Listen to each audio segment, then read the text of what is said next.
Hello friends, welcome to my channel Swift Education. Friends, हम कर रहे हैं टेंस की सीरीज़। तो आज हम करने जा रहे हैं फ्यूचर इंडेफिनिट टेंस। साथ ही साथ देखेंगे कि विल और गोइंग टू का यूज़ कब और कहाँ करना है। तो चलिए चलते हैं सीधे अपने टॉपिक पर। और हाँ फ्रेंड्स, अगर ये वीडियो अच्छी लगे तो इसे प्लीज़ लाइक कीजिए, शेयर कीजिए और मेरे चैनल को सब्सक्राइब कीजिए। साथ ही साथ बेल आइकन को भी दबा दीजिए। तो चलिए सीधे चलते हैं अपने टॉपिक की तरफ।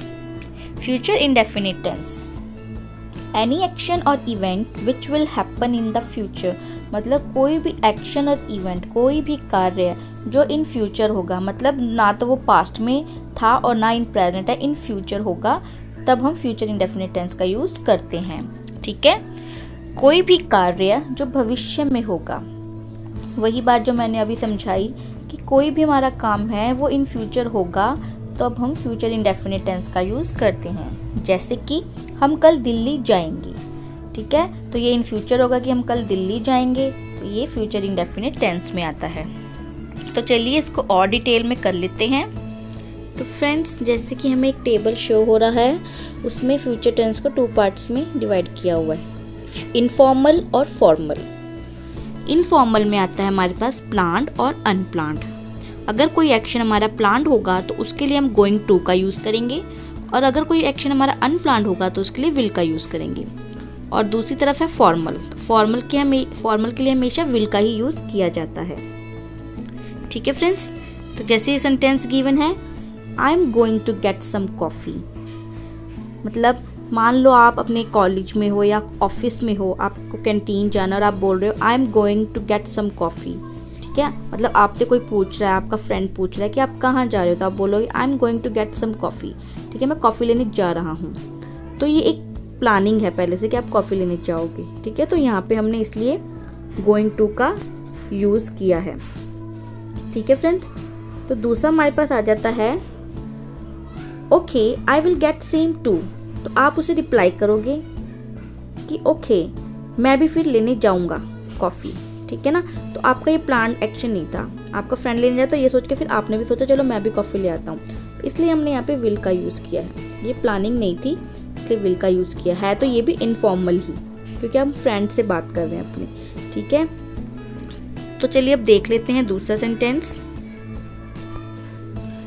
Ladies and gentleman, we will begin the conference at 9 AM। तो फ्रेंड्स, ये एक फॉर्मल बात हो रही है, मतलब किसी मीटिंग की बात की जा रही है, तो उसमें कहा जा रहा है कि जो कॉन्फ्रेंस है वो 9 बजे शुरू होगी, इसलिए हमने यहाँ पे विल का यूज़ किया है।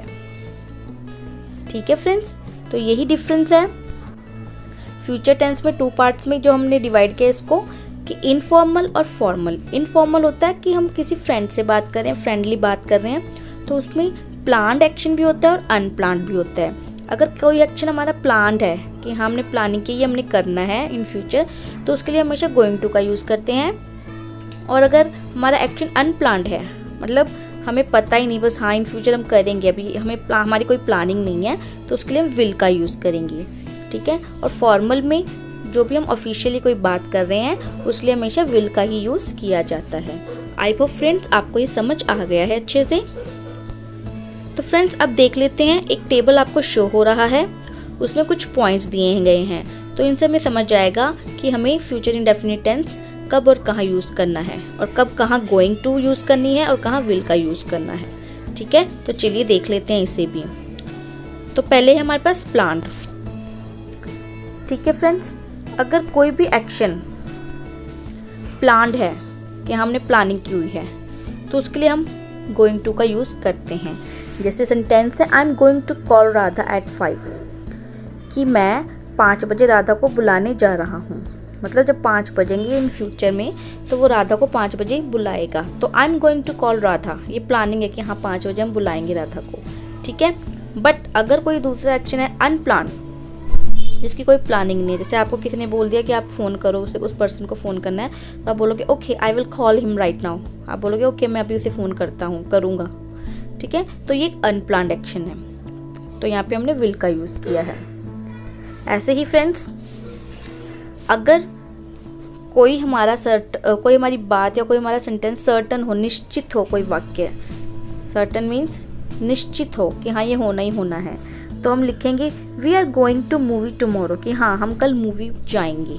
तो ये हमने प्लानिंग की हुई है, ये हमारा निश्चित है कि हम कल जाएंगे मूवी, ठीक है। तो हमने यहाँ पे गोइंग टू का यूज़ किया है। और अगर कोई बात है अनसर्टन है, मतलब निश्चित नहीं है, पक्का नहीं है वो, तो हम क्या करेंगे, we will probably go to movie tomorrow, कि हम शायद कल मूवी देखने जाएंगे, ठीक है ना। हमने प्रोबेबली यूज़ कर लिया, तो यहाँ पे हमने विल का यूज़ किया है, ठीक है।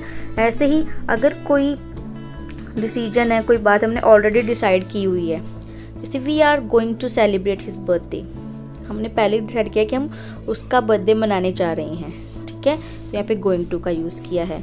बट अगर जस्ट डिसाइड किया, अभी अभी कोई बात हमने एकदम से डिसाइड की है, तो I think we will celebrate his birthday, जैसे आई थिंक मतलब मुझे लगता है कि हम उसका बर्थडे मनाएंगे, तो इसलिए यहाँ पे विल का यूज़ किया है, ठीक है फ्रेंड्स। अगर ऑलरेडी डिसाइडेड है कि हाँ हमने पहले से डिसाइड कर रखा है, तो हम गोइंग टू का यूज़ करेंगे, और जस्ट अभी डिसाइड किए कोई बात, तो उसके लिए विल का यूज़ करेंगे।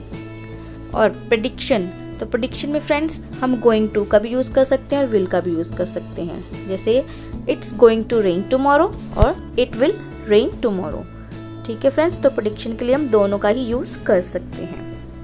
तो आई होप फ्रेंड्स आपको पता चल गया होगा कि गोइंग टू का और विल का यूज़ कब करना है, ठीक है।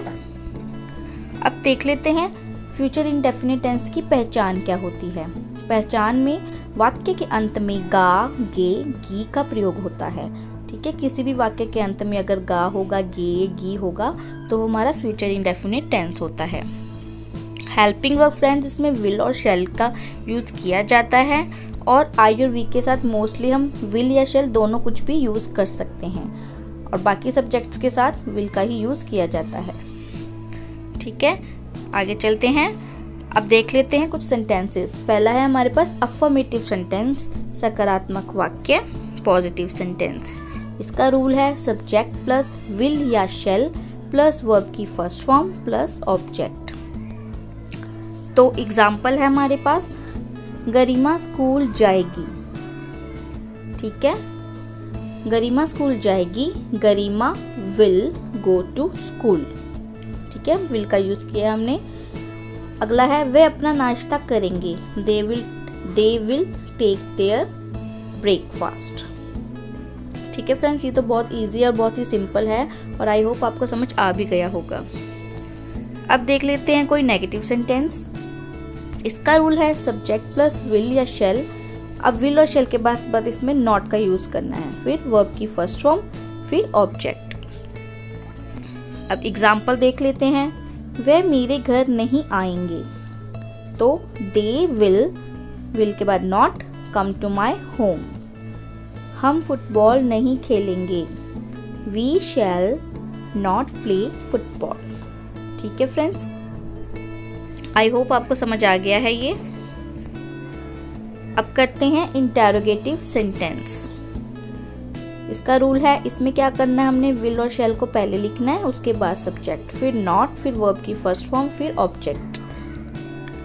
एग्जाम्पल, क्या तुम रोज स्कूल जाओगे, will you go to school every day.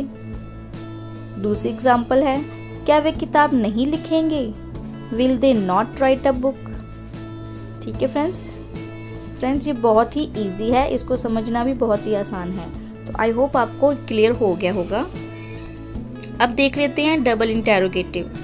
Double interrogative जैसे कि आपको मैंने बताया, ये उसमें WH फैमिली का यूज़ किया जाता है, फिर WH family plus will, shell plus subject plus not plus verb की फर्स्ट फॉर्म प्लस ऑब्जेक्ट। तो WH फैमिली, वैसे तो फ्रेंड्स मैं अपने सभी वीडियो में बताती हूँ WH फैमिली के बारे में, तो इसमें भी मैं बता रही हूँ। W से होता है who, whom, what, why, where, etc. H से होता है how, how many, how far, how long, etcetera. तो चलिए देखते हैं कुछ एग्जाम्पल। वह कहाँ रहेगा, ठीक है, वेयर विल ही लिव। हम घर पर कैसे पढ़ेंगे, how we will study at home. तो फ्रेंड्स जो डब्ल्यू इंटेरोगेटिव सेंटेंस है और यह जो सिंपल इंटेरोगेटिव सेंटेंस है, इनमें यही फ़र्क होता है कि जो डबल इंटेरोगेटिव सेंटेंस है इनमें हमें आंसर थोड़ा एक्सप्लेन में डिटेल में बताना पड़ता है। और जो सिंपल इंटेरोगेटिव है उसमें हम आंसर यस या नो में भी दे सकते हैं। तो फ्रेंड्स आई होप आपको ये सब समझ आ गया होगा। तो अगर मेरी वीडियो आपको अच्छी लगे तो लाइक कीजिए, शेयर कीजिए, मेरे चैनल को सब्सक्राइब कीजिए और मिलते हैं अपनी नेक्स्ट वीडियो में। तब तक के लिए bye bye. Thanks for watching.